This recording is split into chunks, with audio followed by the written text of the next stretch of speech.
Cool. All right, recording. I injured my shoulder. How'd you do that? Sleeping. Believe it or not, that's one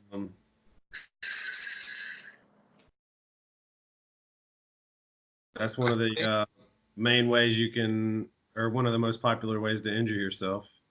I agree. Sometimes I wake up and this stuff's broke.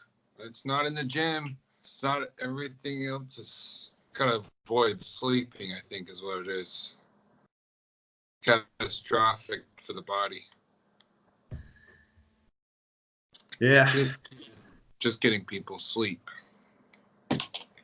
No, they said, I think pillows. There was a study that they did about that, about how many injuries pillows cause, something like that, or mattresses. Sorry about that. And it was like one of the top 3 causes of injury were pillows. Yeah, I believe it. I would invest in an expensive pillow if I knew it would work. Like 100% of the time I'd come out good sleep, no injuries, but yeah.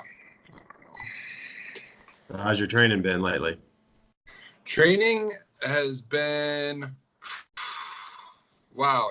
So being a trainer is sporadic. You get it in when you can. Some days you work 12 hours straight. Like I did that a few times this week, almost 12 hours straight. So just getting in a little bit of cardio and a little bit of throwing around a few dumbbells here and there, trying to do a few compound exercises and just, get a little bit of weightlifting in there and stuff like that. Wow. So what's your first? Let's introduce you. Okay. So I'll give you a little mild introduction. This is Travis Perry. He's a trainer in San Antonio, and I guess I should say a former ultra endurance athlete. Or are you still training stuff like that? Yeah, currently not in training, but I went up to a 50K, so gone a little bit of distances, not quite, I wouldn't probably call myself an ultra distance runner, because there's guys that do, 100Ks, 100 milers, I think those are more in that category, but I go pretty far. Yeah. Used to. So this is a little bit longer than your average, 400 meter run, I guess. A lot longer. Yeah, a lot longer. That's all I do. So we were going to talk to you about, mainly, we've been talking a lot about aerobic training and heart rate training. And I know you do a lot of the ultra endurance stuff. You do a lot of weight training as well. Yeah. But I wanted for this particular chat right here to just kind of learn a little bit about what your training looks like when you're training for, say, a longer race, and maybe some advice you would give, say, to a fat boy like me who wanted to run maybe not a 50K or even a half marathon, but maybe a 5 to 10K type range, and what that training would look like.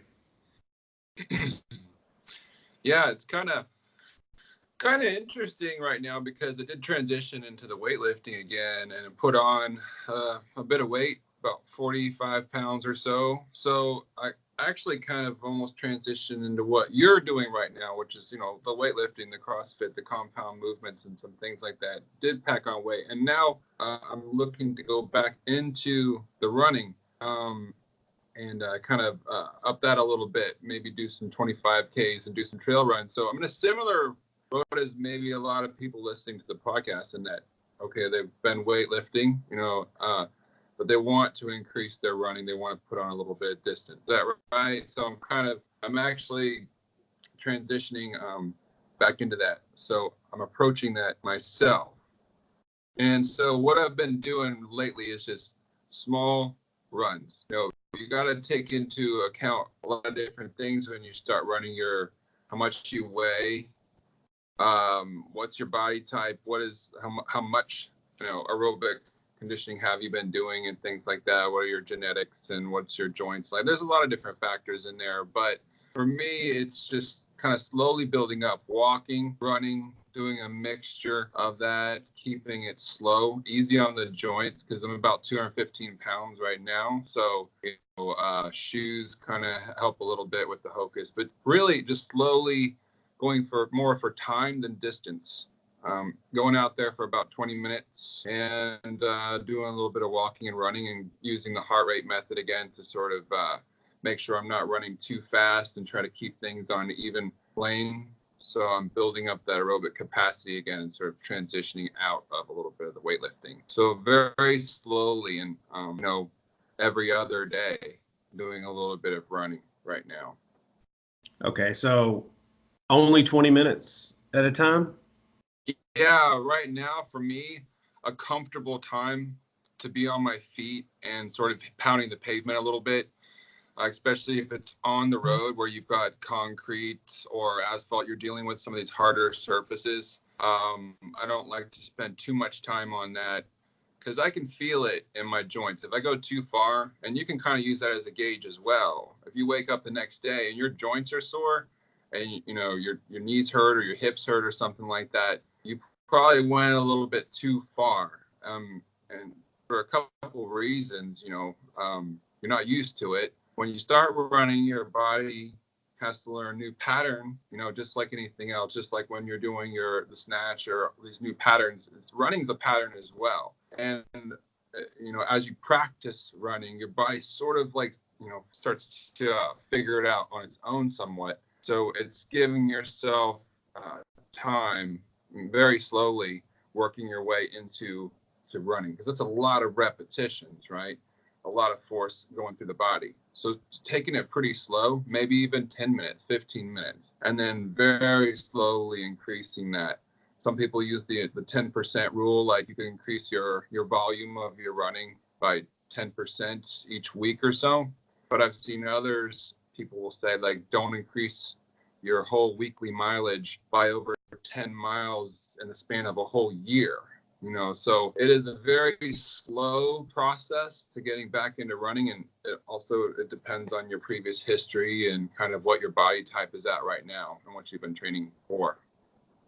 Okay, so basically you're just basing it on feel. Like if you just feel like, so you're doing 3.5 sessions a week, and let's say after a couple of these sessions you start to feel a little bit beat up, you'll just back it off a little bit. Yeah, you're still training in that aerobic zone, right? So, so let's talk about that. Let's talk about heart rate training. So, what do you prefer to use for your heart rate training, like your measurement? Do you have like a wristwatch or chest strap or something? Yeah. Currently, I've got a Fitbit, and there's other watches that use the same technology. And they'll capture the heart rate fairly well. Sometimes it's a little off.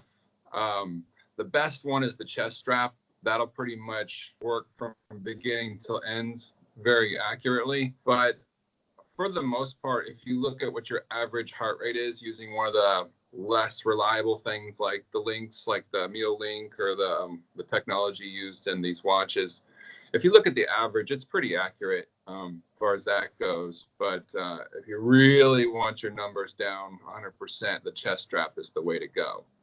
So for figuring that out currently, it's using my watch and then a little bit of an exertion table that I use, like on a scale of 1 to 10, how are you feeling? 10 being all out, you're Usain Bolt going down the track, and then 1 just being I'm barely jogging. I could do this all day, kind of a thing. Yeah. So when we did the Grand Canyon trip, me and you were pretty much at a conversational pace the entire time. We could speak in full sentences and things like that. Yeah. And I wore a chest strap, and my heart rate was, I can't remember exactly, somewhere from 130 to 140, which, that's pretty aerobic for me. What formula do you use to determine what range someone needs to be in order to stay aerobic and train just that aerobic capacity? Well, A formula that I like to use is, and it's in general it works, right? It's a little bit different depending on your background, but in general, you'll start off with 180 minus your age. So for me, I'm 37, puts me at about, or 36, it puts me at about 144 beats top. The top end of my aerobic capacity is about 144, give or take a couple. If you've been in fitness and you're always taxing your heart rate, you can add a few more, maybe 5 more beats onto that. If you're not into fitness too much and you're just getting started, maybe a few less than that. And then the lower range, in order for you to be in an aerobic capacity, is 60% of your max heart rate. So I'll use that as finding out what the lower end. So that for me is about 120 beats per minute. So I know my aerobic range now is about 120 at the lowest point.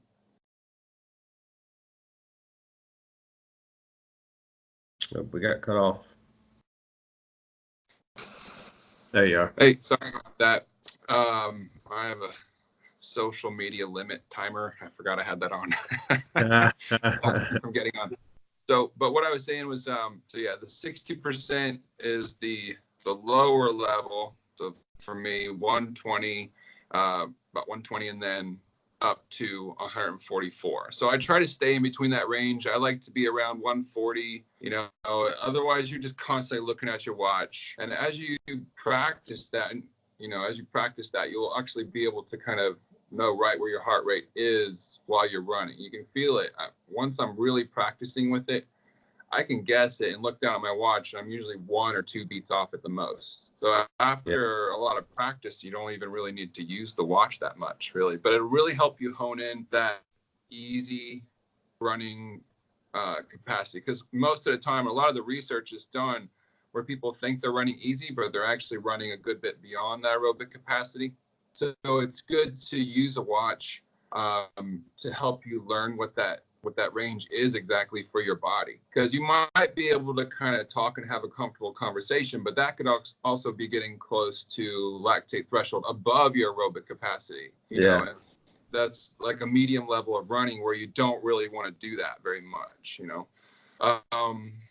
So heart rate is very helpful, especially when you're first getting started and using it. So I was using my chest strap the other day, and I've been playing around with this. I guess they call this the Maffetone method, the Phil Maffetone. You a big follower of his? You like his stuff? Yeah, the Lydiard method, Maffetone, they're all basing their training off of heart rate. Yeah. They've all kind of got different formulas, but I like it. So we do CrossFit, primarily CrossFit. Of course, CrossFit involves anything that's going to make you fitter. And I think, if your goal is to really bump your fitness up to the next level, then you're going to have to get a little bit more specific on the areas that you feel like you have weaknesses in. And mine is definitely aerobic. I don't like heavy, and plus I'm kind of a bigger guy, and running around the track a lot kind of beats me up and takes it out of me. Right. I prefer barbell, but I was wearing my chest strap, and I wear it for pretty much all my workouts. And a typical CrossFit workout, I'm going to be my max heart rate might be in the mid 180s, with my average being in the high 160s for that workout. And I go and I take off on these runs, and I don't feel like I'm running very fast or running very hard. But then I go and I look at my heart rate, and I'm in the 160s just running. I'm nowhere near that aerobic capacity. I'm burning sugar right now for sure. Yeah. And, you told me to slow down. And I slow down to get my heart rate in there. It just feels like I'm just not doing anything, because I'm just used to having my heart rate pounding and, feeling some burn. So it's kind of almost like, I don't know, it's fairly relaxing. I'll say that. Doesn't really feel like super relaxing. That's the number one thing people, when I get them onto heart rate training, is they're so frustrated because that's the mentality is like, and this is running we're talking about here, where it's about time. It's about time under the running and getting that aerobic capacity up, which is its duration of that. And it's a different sort of chemistry going on in the body, we can get into that if you want to, but yeah, that perception has to kind of change. You have to like have that discipline even to run slow at first, and as your body picks up that new running pattern, you become more comfortable with it. And what's cool too is that also when you're running slower like that, then the times when you go hard in your workouts, you're going to be able to do that better. You're going to be able to do that stronger. You're going to be able to take that intensity up for those moments when your workouts call for that, So Yeah. if I'm running a little too fast, and even though it doesn't feel that bad, well, it is going to show up. It's going to manifest in your other high intensity workouts. It's going to take away from that a little bit. Your VO2 max will probably even drop a little bit if you're running in that zone constantly. There's studies that show that. So you do want to run easy to sort of build up the aerobic capacity without sacrificing, the intensity for other workouts. But I mean, the fact is aerobic training and running slow does from your anaerobic capacity a little bit, and as well as depletion of those cross-sectional fibers. It's a different sort of thing, adaptations your body makes towards anaerobic and aerobic training. So there's a little give and take there. But yeah, like you said, if you're focusing on that definition of fitness that you gave me a great one that CrossFit uses, then you got to kind of, it's a little give and take here and there in different fields. Well, it's always that for the most part. So you're talking about running every other day. So do you need that high frequency? So like twice a week probably wouldn't do it for you. Not too much. I would say at least 3 times. 2 times, it kind of depends. If you're doing nothing at all and you start running twice a week in that slow aerobic zone there, you'll probably see some benefits there. As that aerobic capacity goes up, you'll be able to, go a little bit faster over longer distances. You'll be able to sustain higher speeds over longer distances, and your fatigue will go down as well with those longer distances. But kind of depends on your goals and, your genetics and where you're at, all those things that we were mentioning before. But 3 times a week would be pretty good. That's where I would set somebody at. If I was looking at the whole picture, throwing in the CrossFit workouts, throwing in everything, 3 days of 20, 30 minutes of aerobic zone in the beginning would be pretty good. Okay. Well, that's good to hear. I was imagining like, oh, you got to get out there and run for 2 hours. No. And staying aerobic. Yeah. So what about other aerobic work other than running? Like say if I were cycling or maybe even on a rower, and just maintaining that heart rate. Do you think that will help out, or do you really got to hit the track in order to pick up those speeds? Are you saying like what the rower or say elliptical help out your running? Yeah, like does it translate to any other of those movements? It's going to build your aerobic capacity, but the important thing with running is more like getting in the time in it, so your economy of running gets better. It'll actually get better the more time you put into it. Like I said, it's just another thing that you practice, and as you run, your body will sort of subliminally start making little adaptations to a better, a more economical running style as you put more time into it. So if you want to run faster, you got to run. Yeah. That's the bottom line. Do you do any, do you recommend any speed work for people that are trying to get faster over longer distances, like speed days? And what does that look like? And it depends on how far you're going too. The longer the distance, throwing in some 400s and things like that. And actually, I know in CrossFit, you guys will do a little bit of sprinting here and there. So that'll actually be pretty beneficial. I would, considering that you guys are working on this high rate of turnover, that you're really, you guys are increasing your vertical, with box jumps. That translates into speed, and then the sprints that you guys are doing are going to turn into that's a higher turnover. So I don't necessarily think that given the amount of anaerobic activity and explosive exercises you guys are doing, the little sprints here and there, I don't necessarily think that you'd want to throw in a track workout on top of all those things that you're already doing. It kind of sounds like it's already there to a certain point. I would really, when it comes to the running, just go for those jogs, and that way that will help out your running, but not take away too much from, your power output and those other aspects that you really need in CrossFit that usually show up in your workouts. Strength, power, speed, that kind of thing. Because those things do get sacrificed as you bring up that aerobic activity, right? Yeah. So each person's going to be a little bit different in how their body's going to react to that because of the muscle fibers and things like that. So some people are going to get away with, still being able to sustain some pretty good strength and power while having a little bit higher mileage, and others, it's going to kill them. It's going to kill what's going on. Now they're not going to be lifting nearly as much if they try to do something as much as another person. So I would, start off slow and then see how it changes your performance in the gym with, push presses and different things like that. Are those numbers going down too much? If they're staying the same, sweet, like maybe pick up the running a little bit more, so kind of use that as a gauge as well when you're trying to combine all those things together. Yeah. Like with my runners, for instance, the most that I'll do with them, because I do some cross training for endurance athletes, and I spend, maybe 30, 45 minutes at the most doing some very short repetitions, 4 or 5 repetitions, based on, a little bit of power and a little bit of strength in there. But I'm not trying to wear them out. I'm not trying to go into that anaerobic zone too much. They're already doing that on their track workouts. So it's really just a little bit about improvement of some more muscle fibers, by picking up some heavy weights. But I'm not trying to tax them too much, because a lot of their performance, what they want is kind of a specific goal. It's all about running. It's all about going far. So, I'm kind of looking at it from the opposite way around.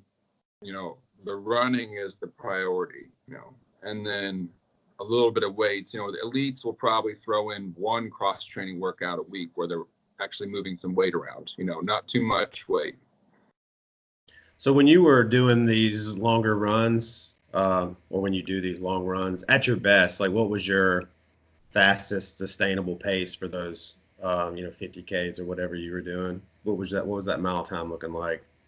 The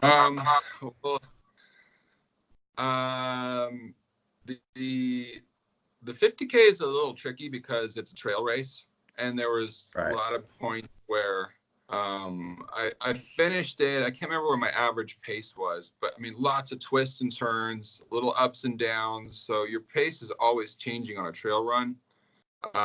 I finished it in a little under 5 hours, the 50K, which is about like 31 miles, a little over 31, I think there. And the road race, the marathon that I did, I finished in 3:04 and some change. So that pace, I forgot what that pace was exactly, but that was a pretty consistent pace. Yeah, you were almost qualified for the Boston Marathon or something. Technically, I did that year. They've bumped up the time since, so that time wouldn't have qualified. Now I think I have to do it under 3 hours to qualify. Yeah, I qualified by a few seconds the first time I did it, but technically I qualified. Still pretty tough though. You're 6'2", 200 plus pounds, right? Well, at the time, that's when I was running, and a lot. And at that time, I was around 172, 173. So very, very different body type. Like I said, there's when you're really concentrating on that very sports specific, that one kind of aspect of it, your body changes a good bit. Yeah. Okay. So just to sum all this up, some maybe improve their running times and get better at running.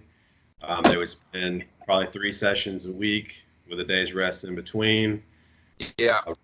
Running anywhere from 10 to 30 minute aerobic sessions, keeping their heart rate at 180 minus their age, being the top end, and then probably subtracting about 10 or 15 beats a minute for the low end. Yeah.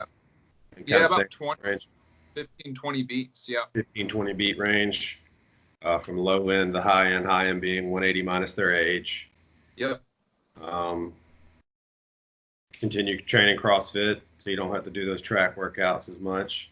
Although we do, a lot of the times we run a couple times a week, but those are usually, mostly probably 400s, 800s, 200 meter row here and there. But it's always, run 200 meters, come back in and do, rope climbs or GHD sit-ups or power cleans or something like that. Yeah. That's a couplet or a perfect triplet, something. Yeah. For running, yeah. Even when I'm doing specifically running, like my whole goal is built around running. The most intervals I'm gonna do really at the track is 400s or 800s. I mean, I do a little bit more here and there. These aren't done at 90% effort either, though. Yeah. They're done, with minimal rest in between, and you're suffering to get all of it done as fast as possible. So you're not like you're not necessarily running 200 meter sprints. Although we do have track specific days where we pick certain distances and certain intervals with prescribed rest times in between, and we do that.